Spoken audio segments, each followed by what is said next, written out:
Alloh subhanahu va taoloning man qilgan narsalaridan tiyilib turish ham xuddi shunday buyuk sabr talab qiladi. Chunki man qilingan narsalarni ko'pini havoyi nafs istaydi. Shayton targ'ib qiladi. Undan o'zini tiyib turish bu buyuk sabr bilangina yuzaga chiqadi xolos.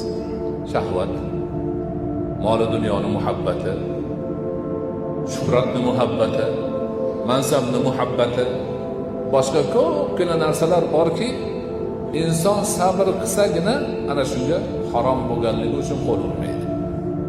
Ana shuning uchun nafsini tiyganlar, gunohdan saqlaganlar Alloh taoloni Qur'oni Karimida ko'p va'dalarga sodiq.